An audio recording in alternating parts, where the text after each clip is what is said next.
tarde a todos. Hoje é domingo, dia 5 de março de 2023. Somos do Centro Rosa Cruz de Campinas, em São Paulo, Brasil. Nesta, que é a 129ª reunião de estudos do Conceito Rosa Cruz do Cosmos, vamos começar o estudo novamente dessa obra maravilhosa e básica da Fraternidade Rosa Cruz. Agora, em um novo modelo que é detalhar cada terminologia Rosa Cruz utilizada no texto sob estudo, a fim de tornar mais fácil a compreensão e, ao mesmo tempo, solidificar os nossos conhecimentos da filosofia Rosa Cruz. Como estamos recomeçando, então, o assunto hoje vai ser a interpretação da capa do livro Conceito Rosa Cruz do Cosmos. E iniciaremos nossa reunião de estudos, elevando as vibrações do nosso ambiente, por meio da oração do estudante Rosa Cruz.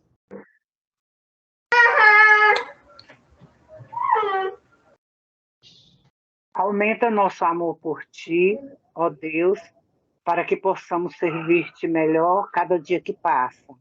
Faze que as nossas palavras e os desejos dos nossos corações sejam sempre agradáveis à vossa presença. Ó Senhor, nossa força e nosso Redentor. Assim seja. Bom, agora nós vamos fazer a leitura do texto.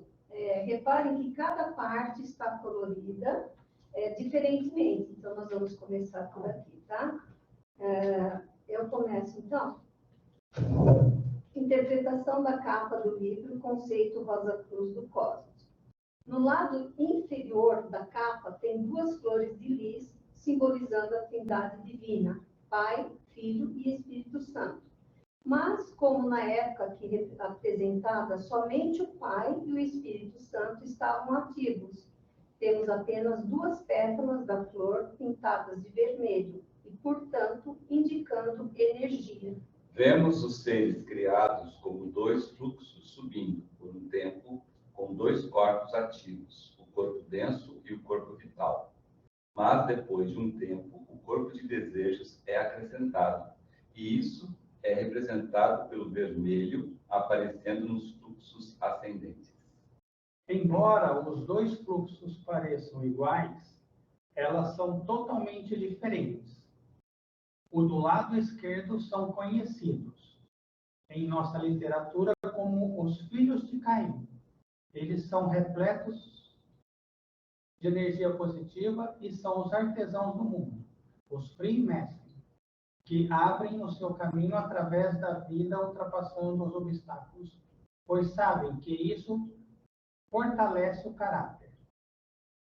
Eles trabalham por meio do intelecto, demonstrado pela lamparina que tem 9 raios saindo da chama, mostrando o caminho positivo escolhido pelo estudante esoterista. O do outro lado, o direito, são conhecidos em nossa literatura como os filhos de Sete. Desenvolvem o lado devocional da vida, o do coração. A chama divina tem apenas 8 raios. Um caminho negativo, passivo. Os que seguem esse caminho querem um líder, alguém para seguir, alguém para adorar. Eles são os devotos, normalmente espalhados pelas igrejas do mundo e que obedecem aos ensinamentos fornecidos pelos seus líderes. Os dois fluxos de vida seguem para cima, lado a lado, até chegar o momento em que os sábios e os amorosos que lideram a nossa evolução decidem que, para acelerar a evolução, é necessário que os dois fluxos se unam e planejam que isso será realizado por meio da construção de um templo, pelos artesãos, para adoradores, e que os dois fluxos se uniram em um místico mar fundido. Podemos ver o impulso maravilhoso pelo cálice erguido de cada lado e preenchido com o vermelho do vinho da vida. Pode-se ler essa história na construção do templo do rei Salomão. Esse plano foi frustrado pela traição dos filhos de Sete, que ficam do lado direito. E depois disso, cada um dos fluxos se afasta mais do que em qualquer tempo antes. Uma condição grave é demonstrada pelo fato de alguns caírem inteiramente no materialismo, mas ainda assim a onda de vida humana continua vivendo e progredindo. O devoto e o cientista, o místico e o ocultista, cada um seguindo seu próprio caminho, independente do outro, até que foi atingido um estado tal de materialismo que os líderes espirituais viram um grande perigo para o futuro. Para impedir que o plano de evolução fosse frustrado, foi permitido a destruição em massa de corpos de seres humanos, que por um tempo parecia que varreria a humanidade da Terra. Veja a ruptura em ambos os lados. Terezinha. Mas essa calamidade tem o efeito desejado. Vemos agora uma grande força e ambos os lados se viram novamente voltados em direção um do outro, onde eles podem se unir em breve como um único fluxo. Na parte inferior da capa, entre as duas correntes, vemos também um outro símbolo, uma pequena cruz negra, símbolo do corpo físico, e logo a seguir, na parte superior desta cruz preta, está o coração. Assim, o coração e a cabeça, o sentimento e o intelecto estão unidos.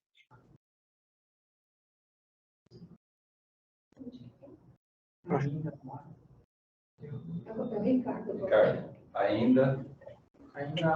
Eu me perdi, desculpa, mas me perdi aqui. Não estou conseguindo me achar. Ainda há outro símbolo no meio da página.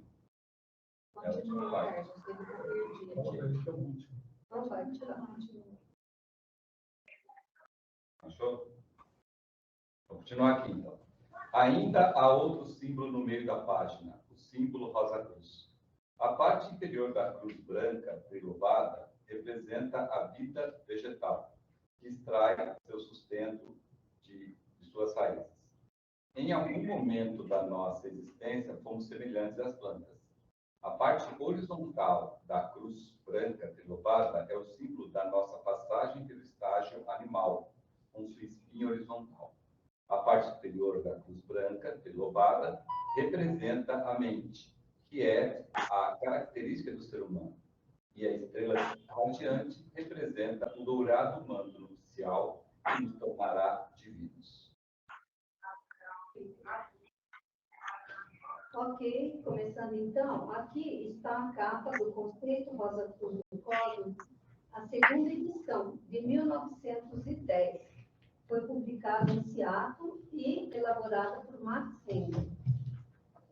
Dois detalhes importantíssimos que eu quero chamar a atenção de vocês é para se observar em todos os livros da Fraternidade Rosa Cruz que utilizam esse símbolo nas suas capas.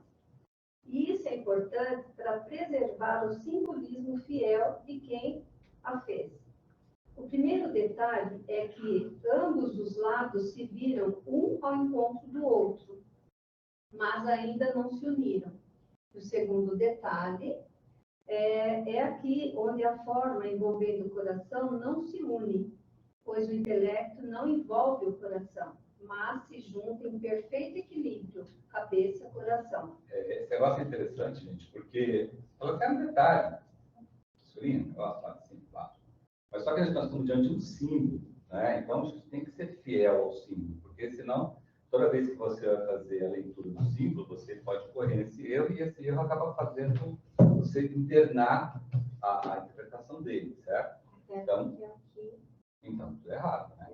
Esses erros que acontecem, naturalmente, é porque quem mandou fazer na gráfica, depois não revisou a gráfica, certo? Revisar a gráfica, assim, ó, corta aqui, corta ali, certo? Então, mas é importante a gente notar justamente por isso, porque são duas figuras que representam duas coisas interessantes. Primeiro, o cabeça e o coração está unido, e o segundo lá em cima, que o lado ocultista e o lado devocional ainda não conseguiu juntar. Não tem só quem tem que vir no cabeça e coração na Rosa Cruz são os adeptos dos irmãos maiores, nem os irmãos leigos ainda tem, né? Então, tá vendo? Só aquele risquinho lá, dá pra gente falar um monte de coisa. Agora, se você junta o risquinho, né? É um detalhezinho, mas é um detalhe importante. É um detalhe importante. Símbolos, gente, símbolos ocultistas, símbolos esotéricos, tem que ser muito fiel mesmo. Para você desviar e depois ele perder o valor dele, é dois palitos. É importante. Aí o primeiro termo, Rosa Cruz, que eu selecionei é nesse trecho. No lado inferior da capa tem duas flores de lis. Estão simbolizando a Trindade divina, que, como nós sabemos, né, é o Pai, Filho e Espírito Santo. Onde nós lemos sobre a Trindade divina e vamos detalhá-las. Então, Deus Pai, aqui é um ser da onda de vida dos senhores da mente, mas é o mais elevado iniciado do período de Saturno. Ou seja, o senhor da mente que aprendeu no período de Saturno tudo que o senhor da mente deveria aprender até o final do período de Vulcano. E com isso conseguiu, por mérito, construir um corpo formado de matérias das regiões do mundo de Deus. E com isso ele assumiu o atributo divino, vontade. Isso é uma coisa interessante também, porque é o seguinte, olha, um senhor da mente conseguiu, no Saturno, construir um corpo com material do mundo de Deus. O mundo de Deus, como todos os mundos, tem 7 regiões.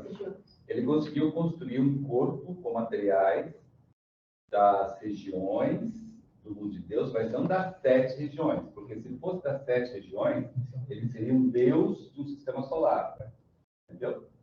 Ele não alcançou ainda o estágio de ser um Deus do sistema solar. Ele é um Deus que consegue trabalhar com esse atributo, não com os 3 atributos. É uma coisa interessante, tem até um diagrama muito legal aí no conceito que ele mostra isso, né? Mas é interessante a gente entender isso. As pessoas têm uma complicação danada, falar, pô, mas como é que pode Deus trino? Mesmo nas religiões esotéricas do X, essa questão de Deus que é um, em 3, é muito complicado, as pessoas vão ter isso. Num movimento esotérico com a Rosa Cruz, com S, a explicação é mais racional e lógica. Né? Lógica e racional no seguinte sentido. Você tem uma onda de direção chamada Senhores da Mente, começar a evolução dela lá de Saturno, né? E, obviamente, por mérito de um desses seres, ele conseguiu aprender pelo Saturno tudo que deveria aprender até pelo de Vulcano. Né? Então, com mérito disso, ele alcançou o trabalho de ser um auxiliar mais próximo de Deus. Conseguiu o atributo divino de vontade. Né? Por que vontade? Porque ele foi o que mais quantidade de materiais das regiões ele conseguiu construir o corpo de Deus. Por isso que ele tem a atributo de vontade. Nós estamos falando do Deus do nosso sistema solar. É o seguinte, todo o trabalho de um Deus de um sistema solar, em seus N esquemas de evolução, é fazer com que todas as criaturas que ele criou, um dia virem Deus. Certo? Então, a hora que você vê um negócio desse, você fala, bom, está coerente. Se todas as criaturas virarão Deus, já existe uma que virou um atributo desse Deus. Nós vamos ver que teve outro, e assim vai. Carlos, então é óbvio que Deus Pai, como nós, de uma certa maneira, está evoluindo também. Sim. O processo de evolução. Com certeza. É contigo. E aí, só fazendo então um complemento sobre o que vem a ser ali o período, não o que vem a ser, mas quando a gente fala período de Saturno, isso vai ser visto lá no conceito, nas próximas lições, já que nós estamos começando aqui agora. Então, é só para a gente fazer um parênteses aí, o que vem a ser o período de Saturno. Sim. Vai estar lá no capítulo 6º e no capítulo 7º, o esquema de evolução e o caminho da evolução. E aí a gente vai estudar muito sobre mais detalhado, né? período mais detalhado. Exato. Olha que legal também. É um processo que já foi testado e funcionou. Não Então, eles têm certeza absoluta que isso aí vai poder ser aplicado a todas as chispas divinas. Exato. Que se funcionou, quem gerou, Vai funcionar. não Eu acho bem lógico. bem lógico e bem matemático.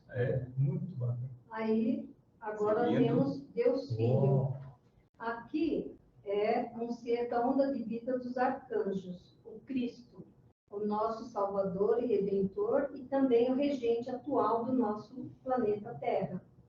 Ele é o mais elevado e iniciado do período solar, ou seja, o arcanjo que aprendeu no período solar tudo que um arcanjo deveria aprender até o final do período de Vulcano. E com isso conseguiu, por mérito, construir um corpo formado de matérias das regiões também do mundo de Deus, ainda que em uma menor quantidade do que o Senhor da Mente, que hoje é o Deus Pai. Com isso, ele, né, o Cristo, o Filho, ele assumiu também o atributo divino, mas amor, sabedoria. Aí, para completar a Trindade, nós temos Deus, Espírito Santo. Aqui também é um ser, mas da onda de vida dos anjos, é o Jeová.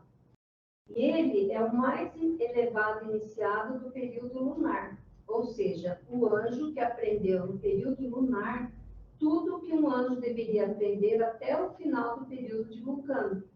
E com isso conseguiu, por mérito, construir um corpo formado de matérias, né, das regiões do mundo de Deus. Ainda que em uma menor quantidade do que o Senhor da Mente, que hoje é o Deus Pai. E Cristo, que hoje é o Deus Filho. Com isso, o Espírito Santo, Jeová, assumiu o atributo divino atividade, ou como alguns preferem dizer, a gente já viu escrito, né, como movimento. O próximo trecho que eu selecionei foi esse. Vemos os seres criados como dois fluxos subindo, por um tempo com dois corpos ativos, o corpo denso e o corpo vital.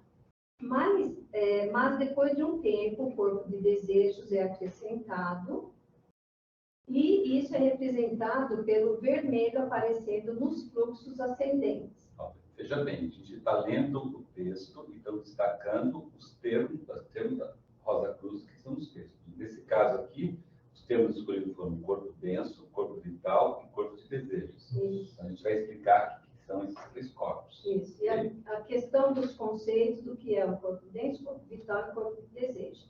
Começando pelo corpo denso, é o nosso corpo físico que usamos para podermos funcionar na região química do mundo físico. O corpo denso é construído na matriz do corpo vital durante a vida pré-natal. Assim, ele é composto de materiais da região química do mundo físico, ou seja, de sólidos, líquidos e gases. Da mesma maneira, o corpo vital é o que usamos para podermos funcionar na região etérica do mundo físico. E ele é o condutor da vitalidade, que torna possível praticarmos as ações. O corpo vital tem exatamente a mesma forma que o corpo denso.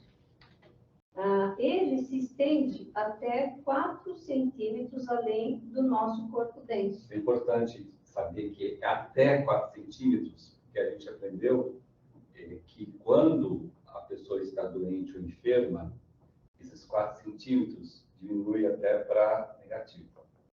Né? Então, chega lá até 1 e chega até negativo. Agora que chega negativo, a pessoa é extremamente doente, extremamente enferma. Né? Então, a vitalidade cai tanto que há um processo de destruição do corpo denso, porque o corpo vital não consegue fazer o mínimo necessário que ele tem. Então, por isso que é importante fazer resistência até 4 centímetros.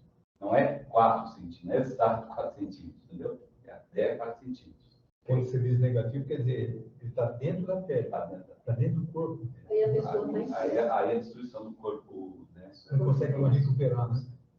Regenerar. E a parte que está fora do corpo denso é muito luminosa e tem uma cor parecida com a de uma flor de pessegueiro recém-aberta. Ele é composto de materiais da região etérica do mundo físico, ou seja, dos 4 éteres, né? Que é o éter químico, éter de vida, éter de refletor. Isso é outra coisa importante também. Todos os corpos vitais de todas as pessoas são compostos de 4 éteres. Não existe nenhum ser humano que tenha um corpo vital composto de 3 éteres, de 2 éteres, de 1 éter, etc. 2,5. Qualquer ser hoje, atualmente, que tem um corpo vital composto de 1 éter, ou 2 éteres, ou até 3 éteres, que são os espíritos da natureza. Certo? Então, são seres sub-humanos. Importante saber para mostrar o seguinte: existem seres vivos que têm corpos vitais compostos de 1 éter, 2 éter. Existe. São seres humanos? Não, são seres humanos. Mas existem. Mas não são. Mas os animais... 4 éteres. Então, o ser humano, o animal, as plantas. O vegetal. A diferença é que é o seguinte: nas plantas, os éteres superiores, luminoso refletor, estão inativos. E no caso do animal, o éter refletor está parcialmente ativo.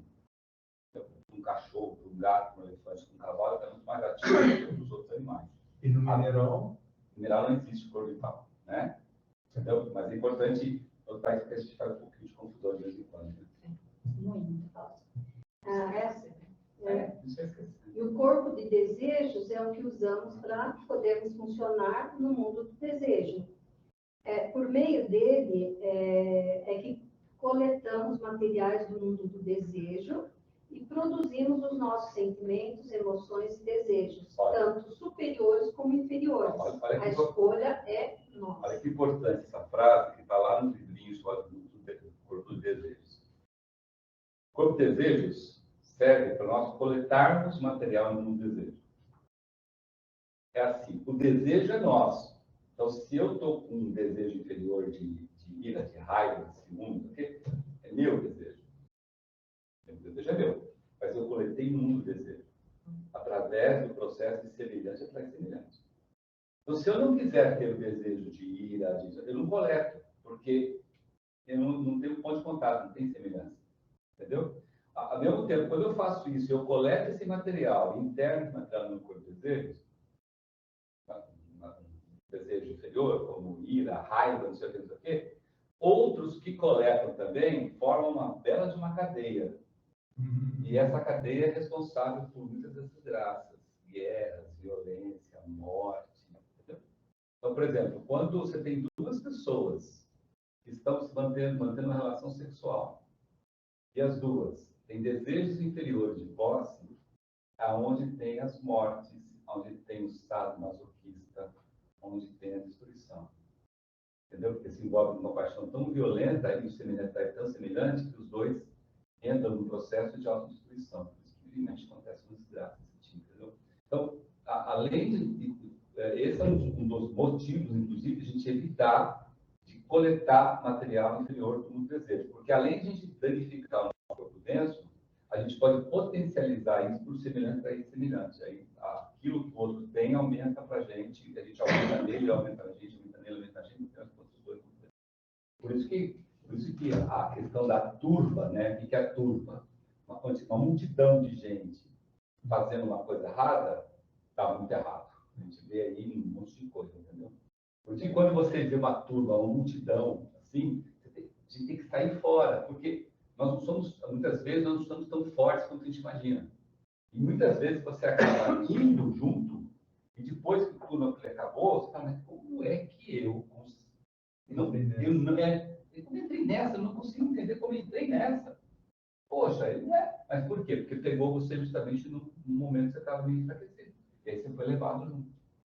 Só dando um exemplo, um dia eu estava num laboratório e a fila não andava, estava cheio, e eu estava... E aí eu fiz um comentário. Nossa, mas está muito devagar. Mas foi o estupim para começar todo mundo a reclamar. Então, né, por que eu estou falando isso? Quando a gente faz, a gente está imbuído de um desejo negativo e faz um comentário, aquilo se alastra para o mal. E eu estou falando da fofoca, eu estou falando... e assim, aí eu aprendi que nessas horas é melhor não comentar, que foi só um pensamento. acontece bastante. Carlos, agora, esse material de desejo, digamos, para que aconteça uma coisa ruim com qualquer um de nós, o material só nós podemos trazer, né? Eu não sei se é o que veio aqui na minha cabeça. Se você tem uma influência espiritual negativa, não sei como é que vai chamar, de algum que você não está vendo, e ele quer te prejudicar por algum motivo. Eu só vou dar essa oportunidade a ele se eu também entrar nessa vibração. Ele não pode trazer esse material para mim. Na realidade, ele não pode. Na realidade, ele já está perto de você porque já tem um ponto de contato semelhante.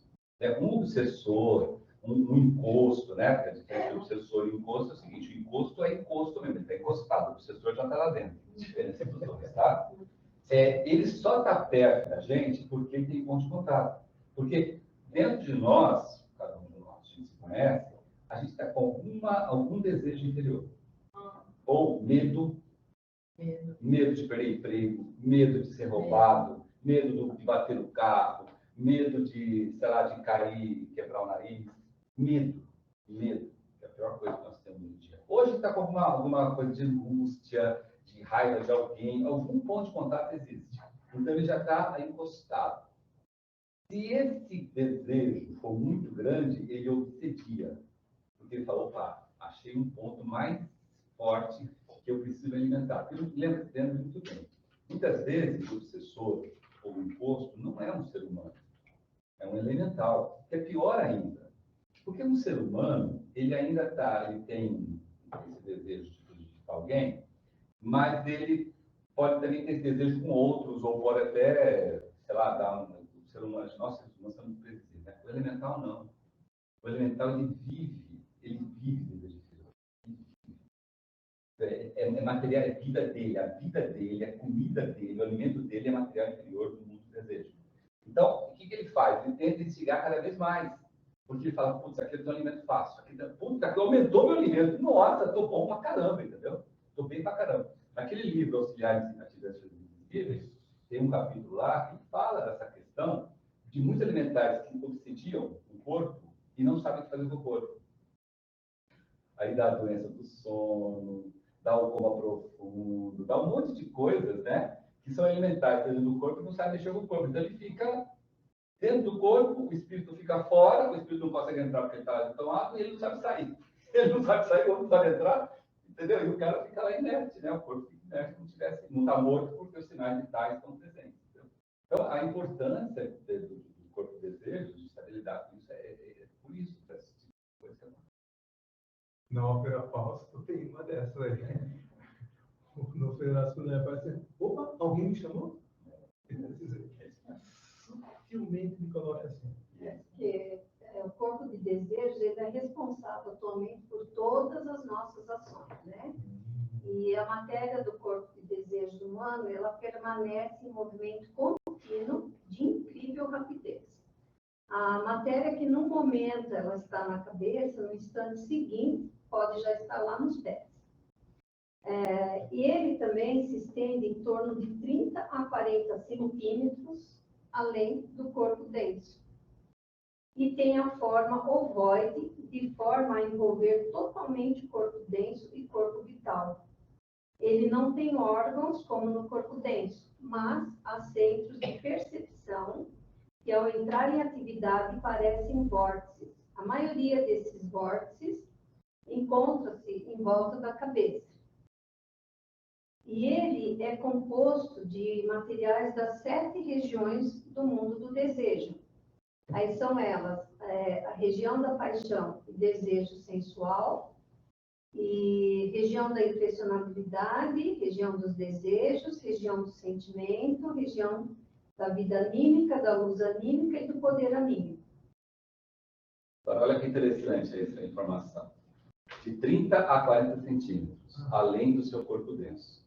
Então, se vocês olharem para cada um de nós aqui, ó, se você tiver a 30 centímetros distante do outro, os corpos de desejo estão interconectados. Então, se tiver um que está lá nos seus dias de baixa, a pessoa do lado, se tiver nos seus dias de baixa, vão se somar e os dois vão ficar com mais baixa ainda. Se tiver um que está nos seus dias de alta ou dias de baixa, o de alta ajuda o de baixa. E se tiver os dois de alta, é só alegria. Por isso que a gente fala às vezes, nossa, parece que a minha energia foi sugada. Na realidade, isso é uma realidade. Isso aí, Uma transferência. isso faz a gente lembrar de um ensinamento de São Paulo, né? Ele fala assim, orai sem cessar. Então, quando você está em qualquer lugar que você vê que você está muito próximo das pessoas, faça oração. Entendeu? A oração te ajuda você a não ter energia sugada e ajuda também você a passar energia boa para outras pessoas que estiverem à sua volta num processo aí de tripulação do corpo de desejos. E como o mal existe, tem muita gente que faz o mal até pelo próprio corpo de desejos. Entendeu? Então, a pessoa ela está bem, mas ela está bem para fazer o mal. Então, quando ela encosta no desejos, ela faz tudo para passar tudo que ela tem de mal para você, porque com isso ela satisfaz. Se ela estiver obsediada ou encosto, ela faz isso conosco. Entendeu? Porque o mal existe, pessoas más existem, seca a pimenteira, aquela pessoa que dá quebranto, que mata a planta, que até que o menino não pode, entendeu? Existe. Né? Então, o orar sem cessar acaba com isso. Ah, mas que oração eu faço? Sei lá, faz um Pai Nosso. Não sei o que eu faço, faz oração lá na cruz. Oração tem monte. Um monte de oração, graças a Deus, a gente tem para tudo que é gosto. Imaginar a áurea branca. Mas faz oração. Mas Fica... fazer oração Gente, mais a diferença de fazer oração e você fazer alguma coisa que você acha que é oração, tem uma grande diferença. Tá? Eu falo, vou fazer uma oração. Que Deus ajude as pessoas. Isso não é oração. Você não fala. Quando você faz oração e repete, você está seguindo a orientação do corpo vital. Pensando. Então, faça uma oração que você conhece. Oração Rosa Cruz, oração estudante, Pai Nosso. Entendeu? Repete. Ok? Carlos, eu aproveitar essa oportunidade, que é uma dúvida que eu sempre tive. Eu estava com meu filho, parece que eu vou levar para descobrir lá do outro lado, porque eu tenho uma dúvida, ele não pode ser falsa, né? Então, é assim, existem pessoas más, ou a maldade, se alguém é muito mal, ele está doente? As pessoas más e muito sadias. Obrigada. Eu ficava nessa dúvida. Será que a pessoa muito má, ela não está doente? Não. Existem pessoas más e estão muito sadias. O mal no mundo existe. Da mesma maneira que, como o Marx fala, há pessoas que trabalham para o grau branco, há pessoas que trabalham para o grau negro. Certo? Ao mesmo tempo, tem pessoas que fazem magia branca, tem pessoas que fazem magia negra. O mal existe. Criado por nós, hein? Não é criado por Deus. Porque nós também temos um lado bom ou mal. E o mal é manifestado muitas vezes. Você quer saber quando ele manifesta o mal na gente? Só dá poder. Dá poder da energia. Você vê, tem muita gente. Todos nós aqui conhecemos alguém, tenho certeza absoluta. Por egoísmo. E a partir do momento que tem uma graninha na mão lá, acha que é o rei da qualquer vez. Começa a espezinhar as pessoas, a puxar tapete, não sei o quê. Empresas mesmo, dá cara para algumas pessoas, você sabe, dá cara para hoje, eu saber um exemplo. A pessoa mudou do algo, você fala assim, não é possível que uma pessoa mudou com esse cardinho de porcaria aqui. Mudou.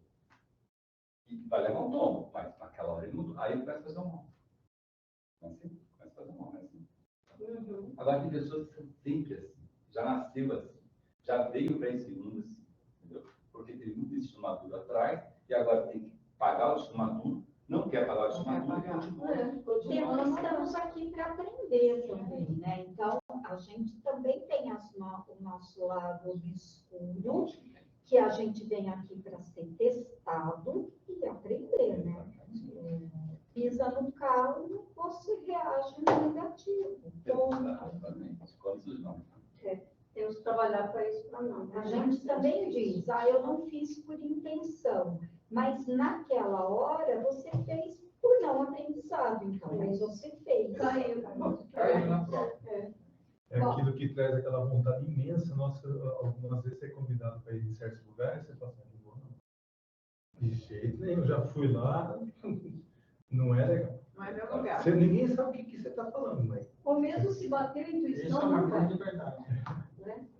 Bom, aí eu selecionei mais um trechinho que lado esquerdo, que são conhecidos em nossa literatura como os filhos de Caim.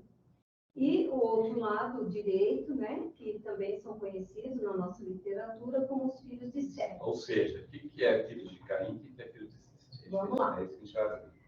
É uma verdade oculta que todo verdadeiro movimento místico tem sua lenda, que narra em linguagem simbólica sua condição na ordem cósmica e o ideal que procura realizar. Ó, isso é muito importante, gente. Porque, tem muita gente que desenha lendas. Desenha, tá? Desenha. Aí o Max Sandler fala no livro dele, Tino das Cruz. Vocês acham que Abraão existiu? Lembra disso? Lembra que ele falou? Você acha que Abraão existiu? Você acha que Matusalém existiu de fato? Você acha que Melquisedeque, né, é um homem barbudo, branco, até 200, 300 anos? Então, existem muitas coisas que são lendas, entendeu? São alegorias, são coisas que servem para nossa mente infantil. Naquela época, se a nossa mente hoje ainda é uma mente mineral, uma grande dificuldade de você se concentrar, né? Concentrar, então, o nosso poder mental ainda é muito incipiente. Você imagina lá atrás, na época atlântica, quando nós temos a mente e tal. Então, as lendas foram necessárias para isso, e a Fraternidade mostra que tanto lendas como mitos serviram muito e nos ajudam muito ainda. Né? Porque tem gente que desenha sabe, do tipo assim, Adão e Eva, você acha que teve Adão aí, não sei o quê, a barreira, a folha de barreira? Acho que não, isso é uma lenda.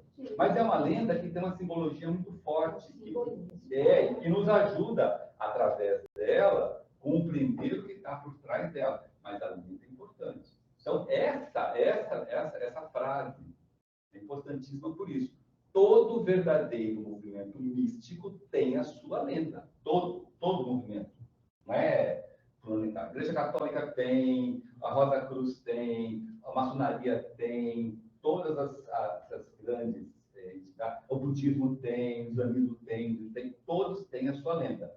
Então a gente tem que respeitar essa lenda, não desenhar, por mais que a gente ache, tá? Certo? Porque atrás dela tem uma simbologia que nos levanta.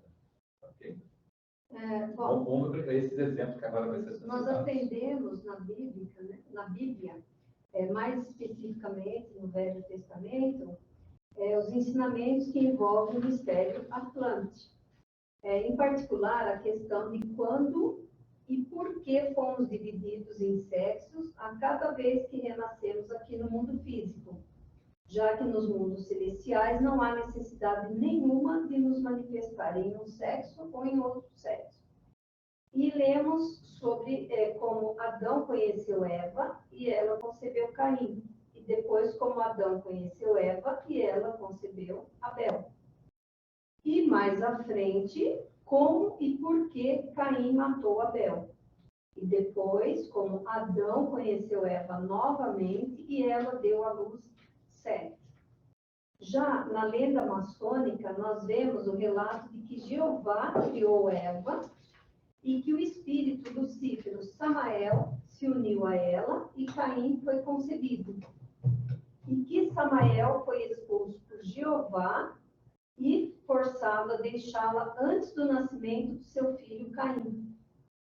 E que por isso Caim ficou sendo o filho de uma viúva, ou o filho da viúva. E seguido o relato da lenda maçônica, só depois Jeová criou Adão para ser marido de Eva, e dessa união nasceu Abel. De qualquer modo, Sete ficou conhecido como descendente humano de pais humanos.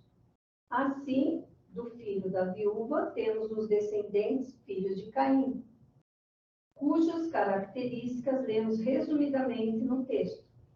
E do filho descendente humano de pais humanos, temos os descendentes filhos de Sete, e que também, cujas características nós lemos resumidamente no texto. Viu interessante da onde então saiu essas terminologias filhos de Caim e filhos de Sete, né? Dessas duas lendas, né? De qualquer maneira, essas duas lendas, elas nortearam o que hoje nós temos seres humanos com características intelectuais, ocultistas, cabeça, e seres humanos com características devocionais, coração, né? Agora, uma pergunta, E é representado aqui, né? por essas duas pilares. Eu acho que vale a pena comentar. O que não quer dizer que porque na lenda Caim matou Abel, que esta corrente é mais pura ou menos pura. Não, não quer dizer. Quer dizer justamente o seguinte, que se deixar o intelecto, ele acaba com a onda de vida humana. Então, nada disso. Tá? Por isso que temos que unir cabeça e coração. Acaba no seguinte sentido, não é que destrói, acaba no sentido, cria uma superpopulação no pôr sobre da lua.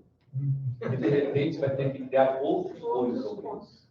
Fazer um puxadinho? Anexos de pôres sobre isso. Eu acho que Porque isso é importante. gente. imagina se cada um cristalizar o seu tanto, né, que os seus átomos sementes vão embora, aí vai continuar. Né? Então, quer dizer o seguinte, quando Caim matou Abel, quer dizer o seguinte, que o intelecto, se deixar por si só, ele acaba com o coração. Nós estamos vendo isso no materialismo. Agora, uma pergunta que legal, bacana. Nós aqui, todos nós aqui que estamos na reunião, a gente nasce, e renasce, e renasce, e renasce, e renasce, desde sempre, né? Desde quando houve os ciclos alternantes, né? Antigamente, até a época atlântica, antigamente, a gente não renascia, né? A gente morria aqui, renascia ali, morria aqui, igual um animal, igual uma planta vegetal, que não tinha esse negócio de passar pelo laboratório do céu. Assim, do céu só foi a partir da nossa consciência que nós estamos fazendo aqui. Tá bom? Naquela época até que tal. Vocês acham que todos nós aqui, cada um de nós aqui, renasce sempre como um filho de Sete, ou sempre como um filho de Caim, desde o primeiro renascimento? Acho que como toda dualidade, não. Né? Essa é a primeira pergunta. A segunda pergunta. A gente dá alternadamente como filho de Sete de Caim, filho de Sete de Caim? Acho que não também. A terceira pergunta. Quantas vezes eu nasço como filho de Caim? Quantas vezes eu nasço? A proporção, você quer dizer, né? Eu acho que, não sei, eu vou te dar, eu acho que à medida que as suas obras vão fazendo você nascer, o aprendizado que você tem nesta vida. Então, se você investiu para aprender pelo lado místico, a tendência é que você nasça pelo lado místico, enfim. Eu acho que é aprendizado, porque se o nosso conhecimento é acumulativo. Então, mas quanto da nossa vida anterior nós puxamos para a vida atual? 100%, 90%, 10%? 20%? Então, eu acho que se a gente só puxou para um lado, a tendência é de estarmos aqui por este lado. Já bem. Então, mas quanto? Tipo assim, se eu sou hoje filho de Sete, eu me dediquei no coração, e até esqueci do pai espiritual, será que eu carrego tanto isso, tão forte para mim, que no próximo renascimento eu venho com esse... Em uma vida só, não. Eu imagino que seja efeito acumulativo. Então, a gente diz assim, que quando a gente tem um defeito, você se empenha tanto para corrigir e evolui 1 milímetro. Evoluiu, mas você ainda tem aquele defeito muito forte, né? E tem pessoas que evoluem mais. Então, Aí vai depender da puxa mais uma pessoa. pergunta interessante nesse negócio. Que é assim, a gente evolui hoje, a gente sabe que evolui muito mais pelo sofrimento do que pelo prazer, né? Pelo prazer, muito mais pelo sofrimento. E o sofrimento, ele nos pauta o próximo renascimento muito mais do que os prazeres. Por quê? Porque a impressão que a gente grava em nós, no purgatório, ele gera uma consciência muito forte daquilo que eu não quero mais fazer, porque eu fiz e me ferrei, e eu sei o quanto me ferrei. Então, quando eu estou lá na preparação, preparado para o renascimento, eu não tenho mais nada dessa vida de cá, concorda? Lá no terceiro do céu, eu já não sei, eu não lembro mais nada da vida anterior. O que eu lembro da vida anterior são duas coisas. A consciência das coisas negativas que eu purguei, né? E os bons hábitos transformados em virtudes, que foi meu trabalho no primeiro do céu. Que não necessariamente é da última vida. São somas de vidas anteriores. Então, agora veja bem, o que vai faltar, atenção, o que vai faltar vai ser a oportunidade de renascer. Ou vocês acham que a gente sempre tem a melhor oportunidade para renascer? A gente nunca tem a melhor oportunidade para renascer. Por que a gente não tem uma oportunidade para renascer? Porque você tem que nascer muitas vezes em locais assim totalmente Dentro do destino. Totalmente distinto, ou longe pra caramba, em outro local, outro lado do mundo, para poder. E para pagar mais dívidas. Nós temos dívidas a pagar com pessoas que, nesse momento, estão do lado de lá. Não chegaram para cá. Entendeu? A gente paga dívida com as pessoas que estão renascidas. A gente não paga dívida. A pessoa está renascida, eu estou pagando dívida com a pessoa que está lá no primeiro céu, no céu. Não, eu pago dívida com as pessoas que estão aqui. Agora, quantas pessoas que nós temos que pagar dívida que não estão nascidas aqui? No meu caso, deve ter milhares, milhões. Acho que cabe todos nós aqui. Não é verdade? Né? Entendeu? Então, esse processo é interessante para dizer o seguinte: se eu me esforço nessa vida para tentar atingir o mínimo de equilíbrio cabeça e coração, eu avanço muito mais rápido. Porque na próxima vida, como me colocado pela Regiane, eu não preciso me entender mais para a cabeça ou para o coração, porque eu investi muito na vida passada nesse equilíbrio.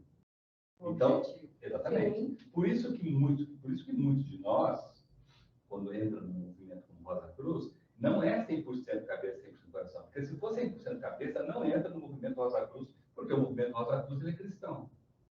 O cara que tem só cabeça, não é cristão. E por mais que seja cristão e é filosófico, ou seja, de coração e também de cabeça, usa o intelecto para entender, em detrimento da Bíblia, coração, ele é cristão e é muito mais colado no coração mesmo. Tem todo. Nossa, para mim caiu como uma luva esse. E quem é muito coração não entra na Rosa Cruz, porque acha que a Rosa Cruz é coisa do diabo.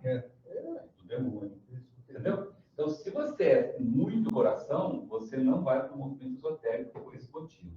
Se você é muito cabeça, você também não vai no movimento esotérico por motivo ao contrário. Então, se nós estamos aqui, é porque a gente, né, os estudantes Rosa Cruzes, podem ter um lado bastante cabeça, mas tem um lado bastante coração também. Não está no equilíbrio. Falta 60-40, 70-30, ou 60 coração e 40 intelecto, mas não está 99,99% cabeça e 0,01 coração, e nem ao contrário. Entendeu? Então, mostra justamente que a gente está indo no caminho certo. De buscar o equilíbrio cabeça e coração. Entendeu? Dá um acalanto legal, né, gente? Dá para colocar Muito bom. Dá para colocar, então, a gente parte do princípio, posso estar enganado, que os povos, e onde está a maior parte da população do globo, está muito mais lá no norte, no hemisfério norte, melhor dizer. E lá a gente sabe que eles são muito mais razão, intelecto, mais cabeça, em detrimento dos povos no hemisfério sul. Né? Por isso que, quando nós estivemos na Chile, nós escutamos as pessoas lá, que a América Latina, onde tem o maior quantidade de estudantes Rosa Cruz, e bate um dos maiores relacionistas. Mas é interessante por causa que foi fundado lá, no local. A fraternidade Rosa Cruz ter tanto probacionista aqui na América do Sul. Culpado, eles falam, né? Pessoal da morte. Mas da mesma maneira que Jesus nasceu no meio dos judeus, onde mais precisava, dá para a gente fazer uma analogia que também aonde foi fundado, onde desceu a fraternidade aqui para o mundo físico, também naquela região. Sempre. Sempre você é colocado onde mais precisa de você. Olha, tanto no microcosmo como no macrocosmo. Essa conversa que a gente está tendo aqui, olha, demorou 3 anos para a gente ter, mas para mim eu ganhei um prêmio, sabe, com isso que você acabou de falar. Eu fui a última que chegar, né? Vocês são muito mais tempo do que eu. E às vezes é isso. Não sempre, porque nos estudos você já está mais sozinha, mas fez curso. Aqui, e até ainda há pouco tempo eu ficava assim, mas você reflete pelo que você está fazendo da sua vida, né? Senão não funciona. Sim. Camila, eu fico pensando assim, será que eu estou no lugar certo? Eu estudei a vida inteira. A vida inteira eu estudei. Tudo que apareceu que eu gostei, eu estudei. Pelo contrário, quando eu era mais jovem, não tinha ninguém para estimular, não era contra, ninguém queria que eu estudasse. E assim foi. Então, achei, não, então eu estou num lugar legal, eu gosto daqui, me sinto feliz e tal. Só que toda vez que eu tenho que resolver uma situação, é bom, estou falando que isso pode servir para todo mundo, né? Quando eu tenho uma situação, estou falando até em termos de vida. Eu sou bem racional, sabe? Põe meus pezinhos no chão, analiso, penso, etc. Depois que eu decidi, gente, palavra de honra, a minha última palavra é o coração. Eu vou ouvir o coração e ele sabe tudo. Eu falei, será que eu estou no lugar certo? Será que eu estou, sabe, num lugar que não é para mim? A gente pensa, Tem que ter mas muito já que tem um discernimento, pouco de né? cada, Daí eu um pouco de cada, todo né? mundo está ótimo. Mas, inclusive, dentro de um grupo, essas diferenças se complementam. Então, eu vou falar por mim, e a minha forma de trabalhar com a Magali, quando a gente monta, eu falo para ela, Magali, você me complementa. Então, às vezes, eu pergunto para ela e ela pergunta para mim, porque ela tem a parte coração e a mística, ela me faz enxergar por outro, e isso acontece para um grupo, né? Trabalhamos muito bem. O Ricardo ou a Terezinha querem Ó, falar alguma coisa. Eu queria dar um exemplo para Acho que alguém vocês. me escreveu no Que chat.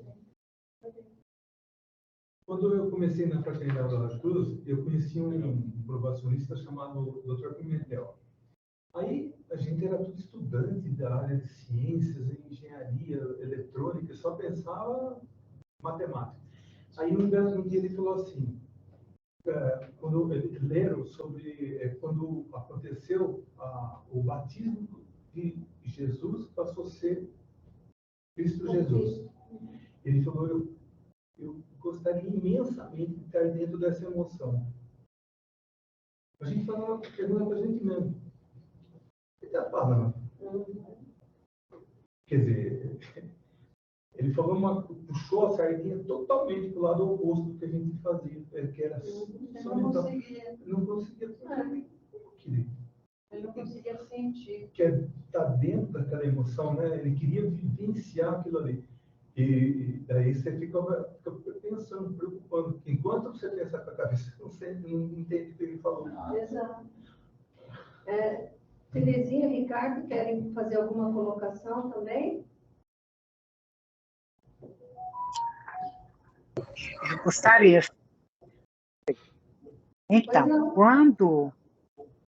quando eu entrei na Rosa Cruz, alguém me conduziu e indicou que eu queria fazer um curso de astrologia.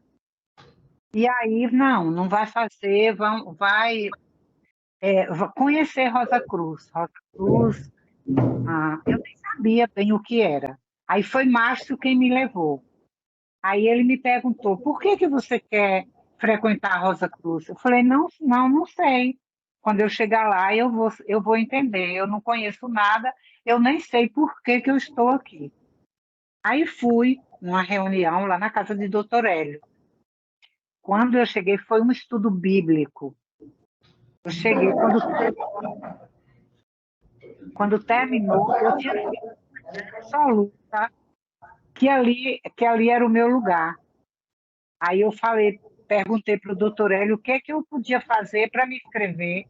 O doutor Hélio me olhou assim, né, falou assim, olha, frequente aqui uns 3 meses, 4 meses, para você ter certeza se é isso que você quer. Falei, não, eu não vou me arrepender, não, é isso que eu quero, que eu busquei minha vida inteira.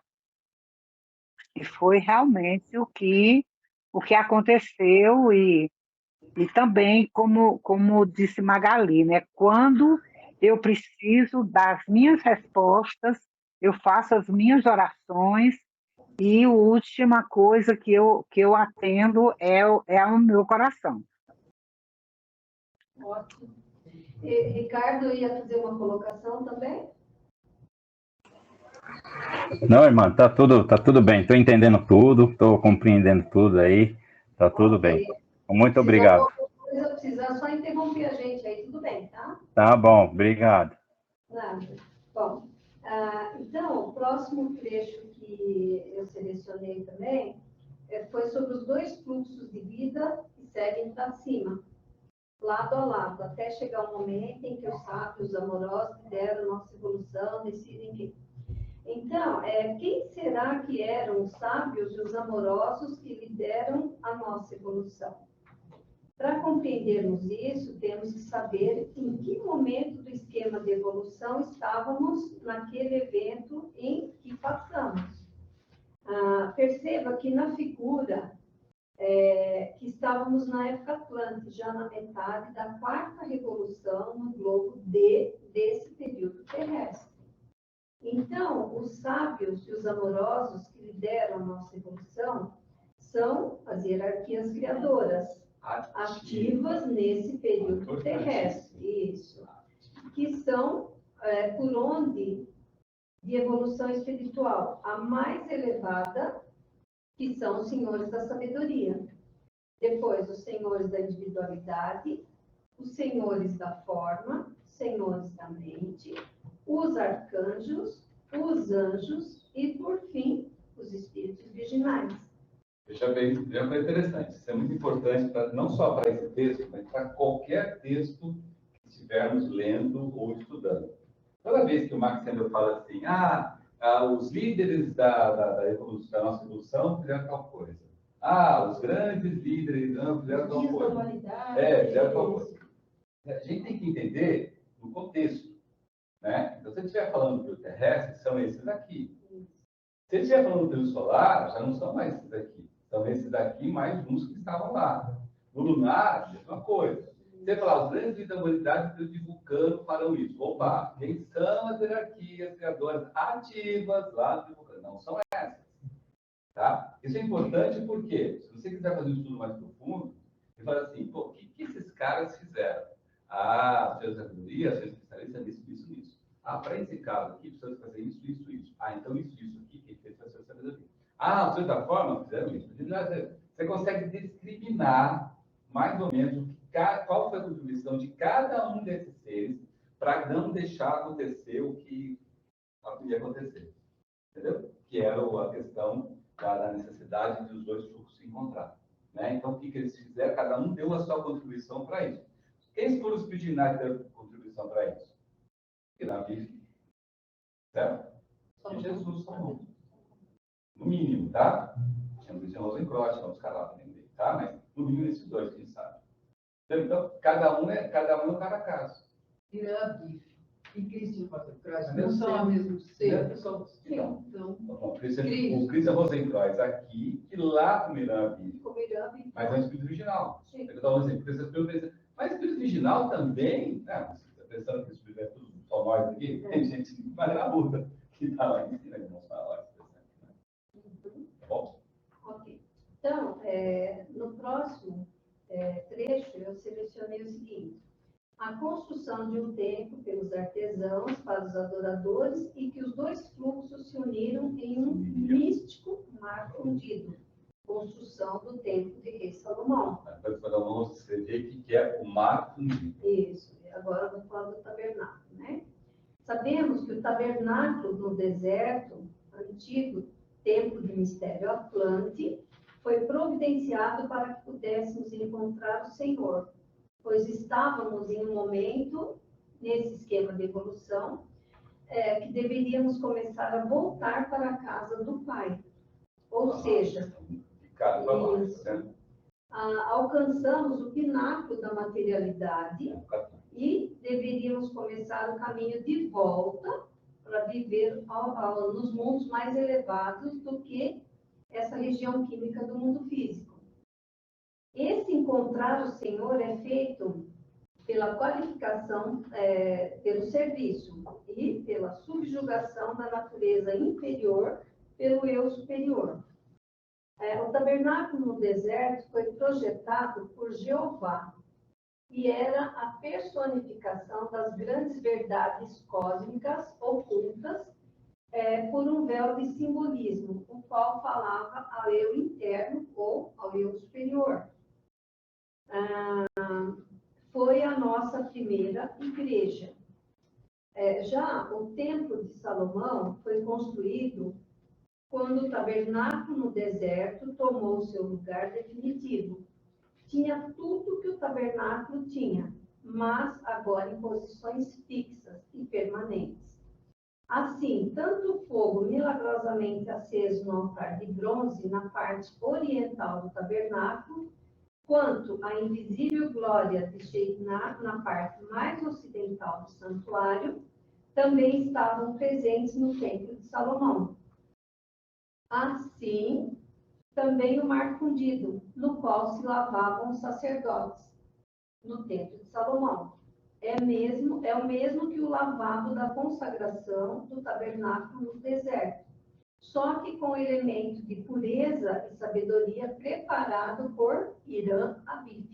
É o seguinte, lá no tabernáculo do deserto, no deserto, você tinha uma peça chamada lavabo da consagração, que era o lugar onde os sacerdotes, antes de entrar no templo, o templo está aqui, ó, o templo é esse interno aqui, tá? Esse aqui é o átrio. Então, antes de entrar aqui, todos os sacerdotes, eu sou um sacerdote, logicamente, tinha que se lavar aqui, nesse lavabo da consagração. Esse lavabo da consagração é uma água magnetizada e purificada pelas hierarquias criadoras. Para quê? Para que esses seres humanos, que ainda eram muito pecadores, a partir do momento dessa lavação, certo? Pudessem trabalhar aqui dentro com os elementos que tinham, o candelabro, o método de proposição, o altar de incenso e o sumo sacerdote até a Arca da Aliança, de maneira purificada, ou seja, deixando todos os seus erros, o seu eu inferior para fora. Ok? Então, esse aqui era garantido pelo lavabo da consagração. No Templo de Salomão, né, viram-se o momento de tentar unir esses dois fluxos, ou seja, que todos alcançassem o conhecimento da coração. E o Irã Abib, que era o artífice que sabia fazer isso, ele sabia compor um material que fosse acessado por qualquer um de nós aqui para ter o árvore do conhecimento e a árvore da vida, ou seja, ter a capacidade de conhecer o bem e o mal no seu mais íntimo e, ao mesmo tempo, ter imortalidade. Entendeu? Então, só Irã conseguia fazer isso. Né? Então, ele foi fazer isso. E isso chama-se mar fundido. Então, no mesmo lugar que tinha o lavabo da consagração no Templo de Salomão, que era usado para purificar sacerdotes e sacerdotes, aproveitou-se esse cadinho, né, essa parte e tal, para que o Irã Abib conseguisse materializar ou tangibilizar esse material, dando acesso a todo e quem quisesse alcançar o Cristo desse coração. A mesma coisa que guarda as proporções. A mesma coisa que o Cristo fez quando rasgou o véu do templo, né, dando oportunidade a quem quisesse iniciar, Irã Abib fez lá, a quem quisesse ter o equilíbrio cabeça e coração, para que conseguisse acelerar a sua evolução e acabar com essa divisão que existe na humanidade que tanta desgraça traz.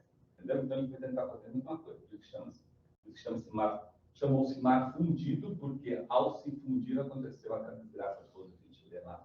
Eu, particularmente, não sei vocês. Nos meus estudos enquanto cristã e na religião, eu não tinha, eu estudei muito pouco isto. Eu vim estudar isto muito mais aqui na fraternidade. Então, assim, para mim, toda esta parte, sempre nos meus estudos, elas passaram batidas. Eu não sei se isso é uma realidade de todos nós, né? Mas tem uma representação muito forte que a gente deveria aprender porque é a base, né? Tanto que foi discutido muito isso naquela primeira reunião que você preparou quando nós fizemos a primeira virtual. Né? Eu assisti ela todinha para poder montar também o material. Eu fiquei 2 anos e 3 meses dando a cada mês, né, sábado, peça por peça do tabernáculo. Desde a cortina lá do átrio até a Arca da Aliança. Fiz a descrição de peça por peça, depois eu fiz a descrição da correlação de cada hierarquia criadora com cada peça, depois eu fiz a descrição de cada pessoa, ou cada ser que trabalhava em cada parte daquela coisa para fazer o que tinha que fazer. E terminei as palestras mostrando aquilo que São Paulo falava, né? Que o tabernáculo do deserto é as coisas boas que virão, que é justamente a formação da cruz. Tá? Um dia, se alguém estiver interessado, a gente pode. Aí, como nós falamos há pouco, né, sobre a traição dos filhos de Sete, tentaram apagar o fogo que era usado por Irã-Abif para fazer o mar fundido, com a arma natural deles, a água, pois sabiam que o filho do fogo, Irã-Abif, não era adestrado na manipulação do elemento aquoso e não poderia combiná-lo com sua maravilhosa liga. Um pouquinho do que o Carlos explicou, né?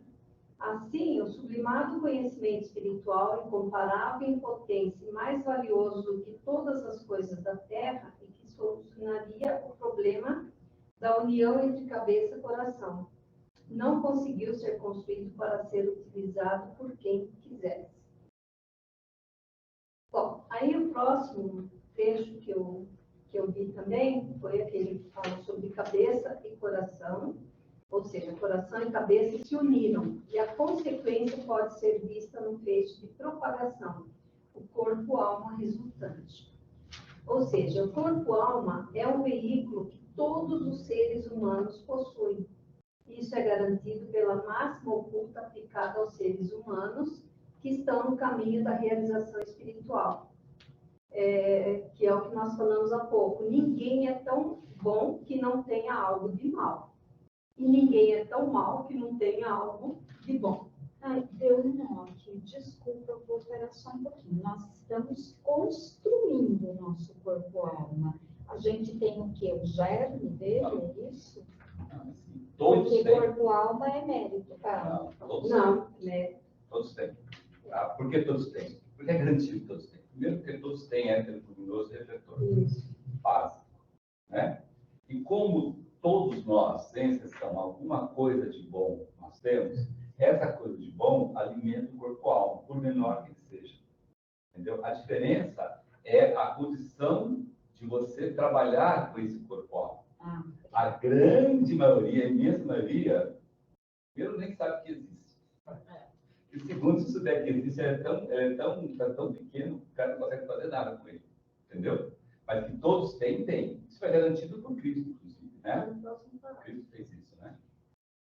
Inclusive, aqui, ó, a diferença entre corpo-alma de uma pessoa e de outra, que está no desenvolvimento alcançado na sua construção, por exemplo, uma pessoa aplicada, fiel e ativa em uma escola de mistérios como a Rosa Cruz, acelera e muito o desenvolvimento do seu corpo-alma. Porque, como o Carlos falou, nós já temos, né, os dois desenvolvimento, exatamente.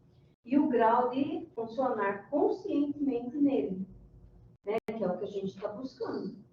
Especialmente à noite, depois do exercício esotérico noturno de retrospecção e da restauração do nosso corpo denso. É quando a pessoa utiliza para trabalhar, principalmente trabalhar com auxiliar invisível, né? Desculpa uma pergunta. Não deu certo quando foi fazer o lavabo de bronze fixo? Não deu certo porque houve um tipo de uma traição, né? Que deu aquele problema lá que colocaram lá, agora que jogou o fundente e explodiu o negócio. Mas aquele plano não foi abandonado. Foi atrasado, né? Ali no momento não deu certo, mas como sempre as hierarquias têm sempre o plano B, C, D. Veja bem, o plano não foi para frente porque existiram seres humanos muito voltados para a parte devocional, coração, que, de um lado tem o pessoal do lado intelecto, que acham que as pessoas do coração são uns babacão. Existem também as pessoas devocionais que demonizam as pessoas intelectuais. Concorda? Então, essas pessoas devocionais que demonizavam as pessoas intelectuais frustraram o trabalho, fazendo aquilo a Helena Sônica lá do tal. O que a Ana Bife fez? A Ana Bife, lembra que lá na história, na lenda, a Ana Bife chega e mergulha dentro do mar fundido, né? Respondendo a um chamado do seu ancestral chamado Tubal, cara. Não é verdade? E aí, a Ana Bife alcançou toda a sabedoria e conhecimento que ele quis usar para todo mundo. Por isso que o Irã Bife deu um salto, né, na sua evolução. Ele nasceu como Lázaro, depois nasceu como Cristo Cruz, e hoje ele e Jesus são os dois grandes líderes para puxar toda a humanidade, né? Ele puxa toda a humanidade para chegar à cabeça do coração. Tá? Tanto é que Jesus é filho de homem e Cristo Cruz é filho da cabeça coração. Os dois estão unidos, entendeu? Então, o trabalho, como a Jane falou, ou você falou, só, foi postergado para que o livre-arbítrio nosso fosse respeitado e se dentro para fora nós quisermos alcançar cabeça coração, a gente tem a condição. Aquele mar fundido que estava lá no tempo de Salomão, essa vez que não existe mais, graças a Deus, ele foi jogado para qualquer um por Cristo, né? No mundo, na região etérica do mundo físico. Que chama, então, a porta de entrada para fazer isso chama-se hoje corpo-alma. Entendeu? Quando rasgou o véu. Quando rasgou o véu, o tempo da iniciação. Tudo. E, na verdade, se ele mergulhou na terra, mergulhou, como eu li, você fica assim também, será que é mito, né? Ele mergulhou na terra mesmo. Por que ele mergulhou na terra? Porque ele atingiu, lembra? Ele atingiu as 9 camadas da terra. Sim. E alcançou o centro da terra como universador. Porque cada iniciação na época não era por isso. Cada iniciação nossa se dá num lugar da terra, não é? As iniciações são feitas em alguns planos da terra. E quem é que estava lá? Quando ele chegou lá no centro da terra, quem estava no centro da terra? Será que quando chegou lá, quem estava no centro da terra? O corpo de Jesus está lá. Isso. Não. Tubal Caim. Tubal, boa pergunta. Não é o Caim, é o Tubal Caim. Era o espírito planetário da Terra. Então, continuando, como o Carlos explicou, é através do corpo-alma que exercitamos cada vez mais, né? Para a gente alcançar o equilíbrio cabeça-coração. E para entendermos mais um pouquinho sobre isso, saibamos que ele é formado, né, repetindo, né, dos dois éteres superiores do nosso corpo vital, o éter luminoso, ou éter de luz, ou também chamado éter refletor, né? Dentre as atitudes durante o dia que podemos fazer para ajudar no seu desenvolvimento está o servir amorosa e desinteressadamente o irmão e irmã com quem nós relacionamos, focando na divina essência oculta em cada um deles. Isso está até no nosso ritual, né? E que nos faz filhos de Deus, e o mais anonimamente que possamos. Essa parte é interessante, gente, por 2 motivos. Primeiro, com quem nos relacionamos. Então, não adianta você querer servir uma pessoa que você não se relaciona. Eu preciso para a doação, para aquele orfanato lá, porque eu recebi uma grana extra aqui e vou dividir com ela. Isso não é serviço. Isso é segundo função, isso é Jeová. Entendeu? Esse é o toma lá, para cá. Tá? Então, você tem que servir o irmão que está do seu lado, por menos que você queira. Porque, normalmente, as pessoas estão falando muitas vezes, não quer nem ver a pessoa, está vendo por obrigação. É aí que está a jogada. Servir amorosamente essa pessoa que está ao seu lado. Não adianta também você chegar e falar assim, não, mas eu vou viajar para tal lugar, vou servir lá. Não, você tem que servir aqui. Você nasceu aqui, nesse lugar aqui. É aqui que você tem que servir, né? Tem jeito. Próximo. Agora, você pode aumentar essa quantidade de próximos de maneira assim, extremamente fraternal.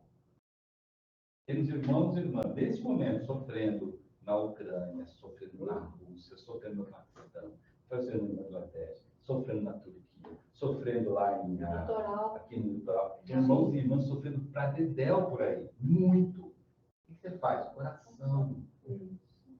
Mas não pode esquecer de terminar com uma questão. Mas faça oração. Isso é uma maneira de você servir, de você doar. E aí é interessado mesmo. Você tem algum interesse num pedaço de terra lá do litoral para dizer o seguinte, eu vou fazer uma oração aqui, e daí quando chegar lá, eu vou pousar? Não, você não tem esse interesse. Então, é desinteressado de fato. Fato é desinteressado. Entendeu? Então, aproveitemos as oportunidades. Ao invés de a gente ficar assim, para quem que eu vou rezar? Eu vou rezar para o meu filho entrar na faculdade, vou rezar para o meu pai. Não! Tem muito mais gente que você pode fazer isso.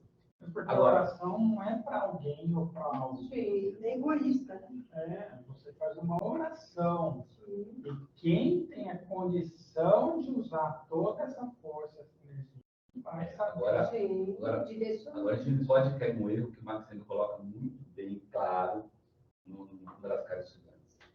É você chega, faz a sua oração. Você chega, serve o seu irmão. Só que você Esperar algum você não faz o que deveria fazer. Por que você deveria fazer? O estudante Rosa Cruz é um estudante Rosa Cruz. Ele é um estudante Rosa Cruz. Então ele tem que ser o estudante Rosa Cruz. Então, se ele tem um irmão ou irmã que está indo por buraco errado, que está indo para o materialismo, que está indo para o sensualismo, etc. e tal, você tem o dever de fazer alguma coisa. De chegar para ele e falar, cara, não é por aí não. Olha, você está botando todas as suas fichas na parte física, na parte química. Você já pensou na parte espiritual? Mas se eu fizer isso, a pessoa vai se tratar de mim. Fala com Deus. Mas você tem que fazer a sua função. O estudante Rosa Cruz é aquele negócio que está na Bíblia. É uma candeia que você coloca em cima da mesa para iluminar o ambiente. Você não é uma candeia que coloca embaixo da mesa. Você buscou isso na Fraternidade Rosa Cruz. Você recebeu isso na Fraternidade Rosa Cruz. Você tem a obrigação de dar. Não é você fazer proselitismo, querendo converter todo mundo. Não. Mas se é um irmão que está do seu lado e é do seu relacionamento, você tem a obrigação de fazer. É sua obrigação como estudante Rosa Cruz. Doeu a quem doer. Mas vai ficar de mal comigo? Fica de mal com você. Ele vai ficar é melhor você ficar de mal com ele agora do que chegar lá no purgatório, aparecer isso para você. Ele vai ser você por omissão. Então quer dizer que eu devia ter feito isso? Devia. Eu não fiz, e agora? Sofrimento. Mas avisar não quer dizer converter. Não, porque não é que a gente tem que respeitar o livre-arbítrio do outro. Sem dúvida alguma. Eu falo e acabou. A decisão é da pessoa. Importante, inclusive, qualquer dia falou que é importantíssimo. Você fala e vira a cara. Tchau, vai embora. Entendeu? Não é fala. Não é exato. Você Fica assim. Vamos ver se ela. Se ela aprendeu. Deixa eu ver aqui. Fala e vira a cara. Se a pessoa esbravejou, se a pessoa se converteu, o problema é dela. Mas você saiu satisfeito, saiu bem. Exatamente. E o virar a cara também não significa abandonar, porque isto é também egoísmo, autoritarismo, orgulho. E achar que a gente é melhor que a o outro. gente continua próximo da pessoa como amigo. Só que você não faz ouro com ela. Se ela está errando, você não Porque vai errar. senão não fica faz ouro parecendo com ela. assim, eu viro a cara para Não. pessoa. Não, é isso. Você não faz ouro com ela. Se ela chegar para você e convidar você para um lugar, como o Brock falou, um lugar que você sabe que não é de acordo com os outros, você fala, não vou. Não, mas que besteira, vamos lá. Não. Ou você E, é gente, estudante, isso não é difícil. Vocês sabem que é difícil. Você é. E mesmo porque também é uma ponderação. Não necessariamente você falar o que tem que ser falado, você não precisa expressar exatamente o que é Fraternidade Rosa Cruz. Sim, Você vai falar o que você precisa falar e é uma vez ali falou. Se a pessoa não souber que você é da Fraternidade Rosa Cruz, é melhor ainda. Porque aí porque as pessoas taxam, né? Você é católico. Ih, papista, é do Papa. Você é da Fraternidade Rosa Cruz. Ih, esse negócio aí dá uma complicação, porque já fez você da morte, negócio. Então, a melhor coisa é não falar, não precisa falar. Você fala assim, não, você tem que falar, eu sou cristão. Isso tem que falar. Eu sou um cristão. Porque a hora que você fala que é um cristão, ele já fala, esse cara não é budista, não é islamista, não sei o que. Ele já taxou você, cristão. Vai pensar que é evangélico. Cristão, exatamente, sou cristão. Né? Então, aí daí para frente, muda muito. Aí ele chega em casa, coloca lá no Wikipedia, cristão. Vai ver o que é o cristão. Pela primeira vez. Isso é importante porque isso aí é o alimento mais rico do nosso corpo. Sim. Entendeu? É esse tipo de predisposição. Ele fala assim, estou aqui para fazer diferença. Então, se eu estou relacionado com o irmão, minha irmã, pode ser qualquer um, pode ser filho, filha, filha, namorado, marido, qualquer um, não tem esse relacionamento assim, não, mas é meu filho, posso falar assim? Não, é minha mãe, meu pai, pode, você deve falar assim, que você vive esse mundo para fazer isso. É para isso que você veio aqui, né? E isso vai acelerar muito o crescimento do seu corpo alma e do corpo alma da outra pessoa. Porque olha que interessante, todos nós, sabe? Nós sabemos quando nós estamos errados, nós sabemos quando nós estamos certos, nós sabemos. Não precisa ninguém falar para a gente. É só a gente estar dentro, a gente sabe. O outro lado também sabe, a outra pessoa também sabe. Então, quando você mexe nesse toque, dá um negócio aqui no coração dele. E, no final das contas, ele fala assim, puxa, a Regiane tem razão. Ela não vai falar nunca, vai falar para a Regiane. Né? Vou dar um exemplo com a Regiane. Nunca vai falar para a Regiane. Mas uma hora ali, no cantinho, quando está no sufoco, fala, puxa, Regiane, por favor, você tem razão. Eu vou fazer essa oração para o Glauco que me indicou. Nunca vai falar para o Glauco. Mas, entendeu? Isso alimenta o corpo-alma dela. Então, ao mesmo tempo que você cresce o seu corpo-alma, você está ajudando o corpo-alma da outra a crescer. Não dando a oportunidade de crescer. Depende dela lá. Mas você acendeu a luzinha lá dentro, entendeu? Porque isso é a coisa mais básica que tem. Porque foi dito o seguinte: é dano, você recebe. Aí, a palavra é fantástica. Isso não tem como errar. E todo mundo sabe. É só você falar assim, ó, é dano, a pessoa descobre. As pessoas sabem. Tragou a conversa. Vocês falam assim. Você fala assim. Então, mais um ponto é a gente também refriar as tendências da nossa natureza inferior. Especialmente o gasto da nossa força sexual criadora desnecessariamente para gratificar os nossos sentidos. A gente tem que tomar muito cuidado com isso também. Não é né? o uso, mas é o abuso, né? Sim. Tem que saber usar, né? É o gasto desnecessário, né? Para gratificar os sentidos, né? E é assim que executamos... E, aliás, né, considerando isso, né, o fato de abusar da força sexual criadora é que deu a queda do homem, que deu o nosso rosto, a origem das doenças, das enfermidades, do câncer, de muitas outras doenças conjuntivas. E é assim também que executamos o que chamamos de alquimia espiritual. Ou seja, conseguimos transmutar o serviço em crescimento anímico. Crescimento anímico da alma, crescimento anímico da alma, leia sempre, crescimento anímico da alma, crescimento do corpo, alma. Isso. Por quê? Porque é o crescimento da quintessência de cada um dos seus corpos. Corpo denso, vital, dos desejos. Basicamente, hoje, o mais forte do vital. Entendeu? Pode repetir, por favor? Então, crescimento anímico da alma é igual a crescimento do corpo-alma. Porque é como consequência disso que a gente aumenta o brilho do nosso corpo-alma. Né? Você diminui a densidade dos dois éteres inferiores e aumenta a intensidade, né?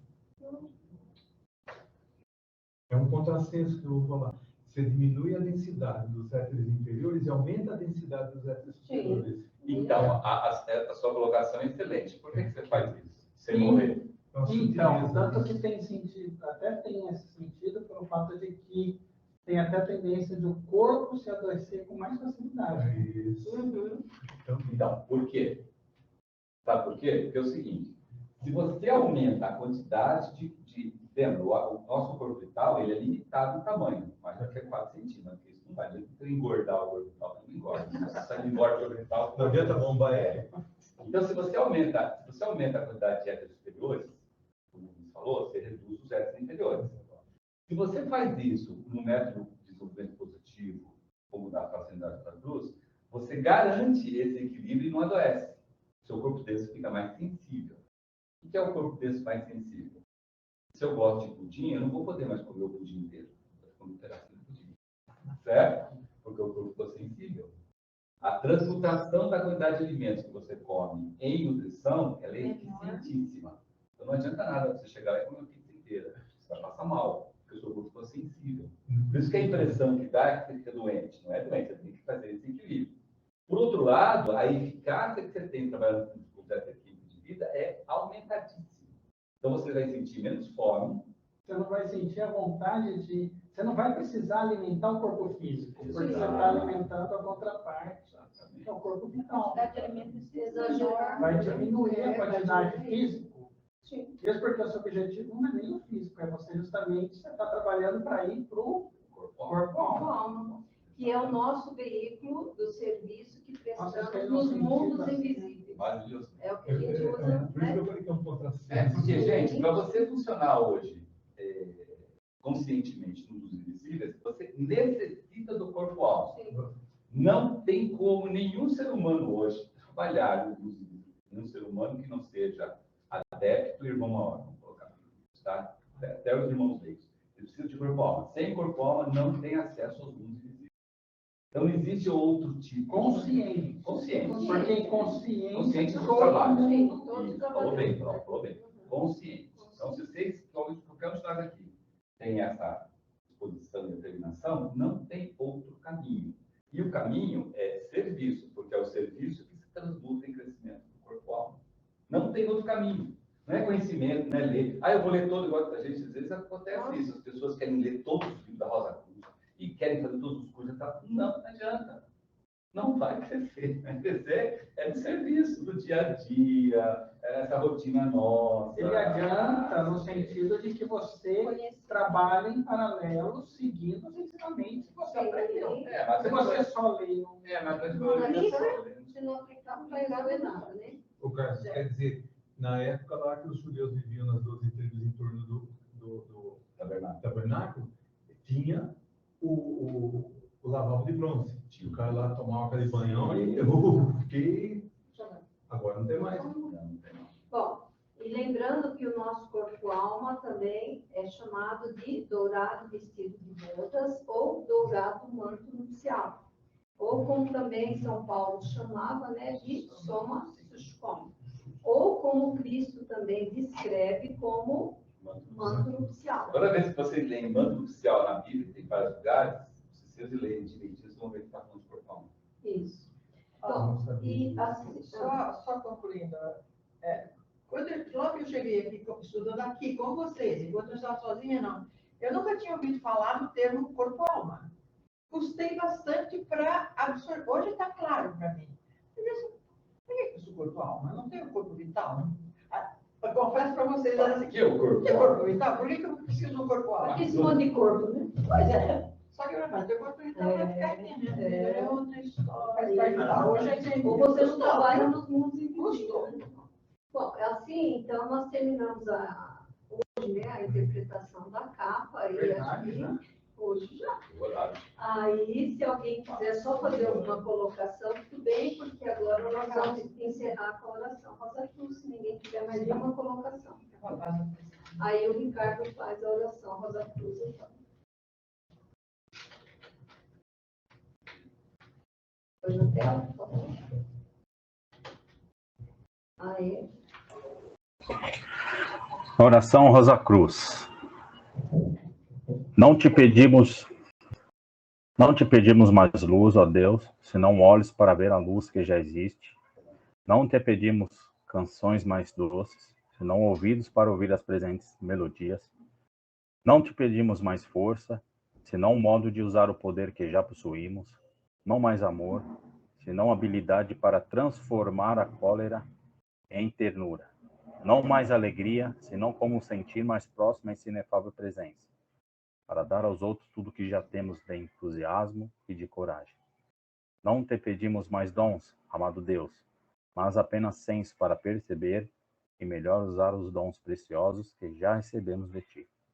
Faze que dominemos todos os temores, que conheçamos todas as santas alegrias, para que sejamos os amigos que desejamos ser, para transmitir a verdade que conhecemos, para que amemos a pureza, para que busquemos o bem e com todo o nosso poder possamos elevar todas as almas a fim de que vivam em harmonia e na luz de uma perfeita liberdade.